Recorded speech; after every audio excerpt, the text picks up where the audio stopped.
Radio 93.7.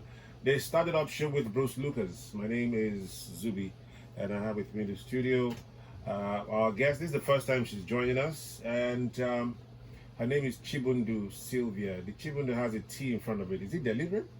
No, it's a C. Is it C? Yeah.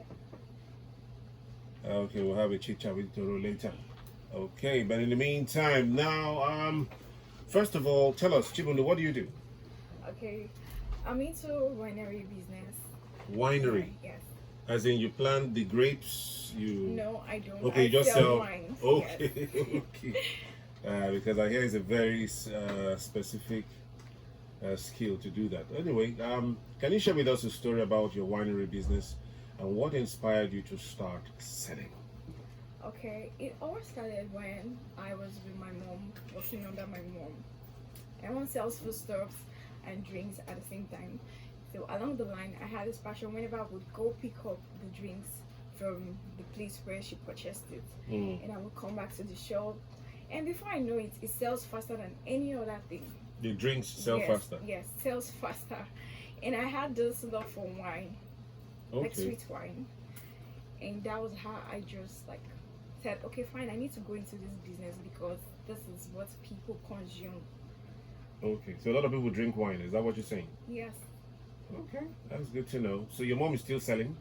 No, she's not for now. She's just taking a step back because she has not been fine for a while. Okay. So you're the one in charge of the business now. No, not really. She's not selling. She's no longer selling Yes. now. Okay. Okay. So let's start with, because this show has to do with business and how tech supports business. So are you available online on social media, Instagram, Facebook, Twitter? How do you, and if you do, or if you are rather, how do you use it to promote your business? Okay, I'm online on WhatsApp, on Instagram, and on Facebook. So what I do is that I post on my IG stories, my Facebook stories, and my WhatsApp status. But I think WhatsApp does the work for me because that's where I have my fan base. That's where I have my target audience on WhatsApp. On WhatsApp? Huh? Yes. Nigerians are very WhatsApp-like. Okay, that's good to know. But yeah, but so you're not on Twitter. No, I'm not on Twitter. Okay. What about Instagram? You're on Instagram, Yes, right? I am. Okay. So, for example, what message would you want your customers to take away from your brand? Because we can actually go anywhere and buy wine. So, what makes you different, and how do you communicate for them to patronize you? Okay, I sell good wines, like quality. And most time, whenever I have a first timer in my business, and I tell him this is where I get my wine, I'd be like, okay, this is actually a good spot to get this wine. And that is how I set up my business. Once I give them the location of where I get my drink, they'll be like, okay, this is a good spot. They don't sell fake. It's a good place to get. Yes. What if you, as you tell them, they go there themselves? It's up to me to trust my customers. They will Okay. always come back to me. Because some people don't want you to make that little commission or profit that is on top. I don't know why. In the minds of some people, let us take everything. But how can one tell that a bottle of wine is real and the other isn't? Like most wines, they have differences on the bottle. Like you can tell from a wine that this label, okay, the way they write the E is different from the way this bottle has the E written. Oh, Yes. so you have to look at the fine print. Yes. Wow, that's so. Let me ask you this question again, even though it's not on this questions docket. Men versus women, who buy, which gender patronizes you the more, The or main. the most rather? The main. Men, huh? Yes. Okay, that is good to know. So we'll clarify that one. So, would you say that through social media you've made a lot of sales? Has social media really helped you? Like you mentioned, WhatsApp. Has it really helped you reach markets you wouldn't normally reach with your physical shop? Yes, it has. It gives me this visibility, puts me out there to people that actually loves the kind of thing I sell. So once I do the posting and you see, they'll be like, okay, fine, do you sell wholesale? Do you sell in bulk? Okay, I'm having a wedding coming up, I have a dedication coming up, and that's how I make myself.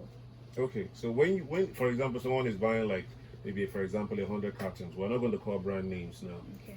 because they're not advertising. So somebody's buying 100 cartons. Do you charge the person for logistics in terms of transporting the wine from your shop to the person's location, or you allow the person come, you take your thing? How does it work with you? It depends on the relationship with the customer. If it's someone that I know too well that I will not have an issue with transporting these goods for the person, why not? I send it to the person. But if it's the first timer, I think you have to come to the shop and pick your stuff yourself. Okay. Yes, but if you want me to do a delivery, I can do the delivery for you, whereas Okay. you make the payment yourself. Okay. So what if, God forbid, but this is business. While you're transporting it, some of the bottles break. Who takes responsibility for that? Okay. If it's for my driver, I take the responsibility because maybe due to his carelessness, it happened. Okay. Okay. That's good to know. So, do you make substantial amount of profit monthly in your business? Is this something a young person should go into? You would encourage someone to do? Okay. First of all, I want to start with there's no business that is easy to start. Okay. It's not easy at all because when I started, I had to just put my mindset that I can do this, and with God helping me, it has been so easy. God has been on my side. There are days where it's bad. There are days where I celebrate the profit, but then winery is really a nice business for one to venture into. I won't really see that is a must. You must go into winery if you know you are up for it. You know you can do this, so why not give it a try? So how can one be up for it? If If someone wants to start now, what should the person do? Because you learned under your mother. We can't quantify the number of years of experience you would have learned, how to identify fake from real, because obviously your mom would have taught you some of those things. And then how to talk to customers, how to maintain those customers. These are things you probably won't learn in school. It's physical. You have to over years. So someone wants to start now. Should the person come and be like a boy to you or a girl to you, like learning for some months, and then the person goes? How does it work? I think it's best one has to like gain knowledge about what you want to go into first because their business will test you. There are days where customers will even test yourself, test your patience, and if you're not being careful, the way you react to them will determine if they are coming back or not. Yes. So where you sell, do you have other wine sellers there? I have a shop right opposite to me that sells drinks. How do people manage? Because another thing, because for example, if you go to Ikoku, you see everybody is selling spare parts, but they're all making a killing, they're all making money. So they say it's better for them to collaborate. Do you guys collaborate in your subsector? Yeah, we collaborate, but I think it's just your essence, what you bring out there to the market, the way you treat people when they come up to you, it determines when they are coming back again for your business. Because like people always say whenever I go out there and say like, oh, you're very nice, you know how to smile, you know, that's why I'm coming back here, because of the way you smile, the way you entertain your people. Okay, that's good to know. So if someone wants to start the business, the person needs to spend some time learning the trade, understanding that there are good days and there are bad days, but there are more good days than there are bad days. Okay, so now we have established that. You've also told us that it's a very lucrative business, it's a good business to dive in or go into, and you must also, of course, I believe you guys are very security conscious. I visited some along Obuna Valley, some wine shops. The security, there are no windows. I've come to understand the wine shops don't have windows. So that I don't know how they do it. Just the front door and that's it.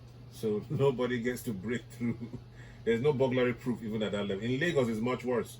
In Lagos, I don't know how they do it. There's a burglary proof blocking the roof, the ceiling.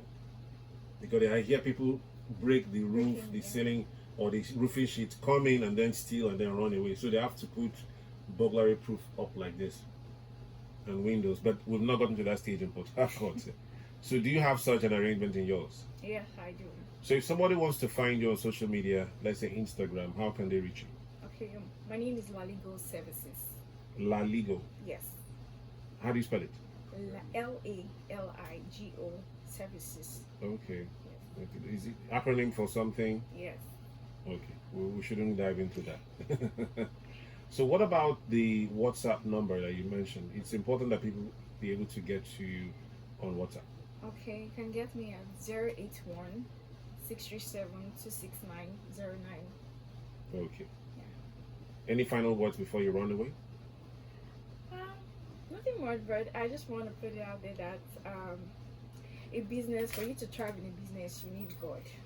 Definitely, you need Him to start your business, because He said that if you commit your ways to Him, that He will make it prosperous. So definitely, you need God to survive. You need God to do well in business, and that's all I can say. Okay, it's very important. Thank you very much, Thank you. Chibundu Sylvia. Thank you very much for your time. Thank you so much.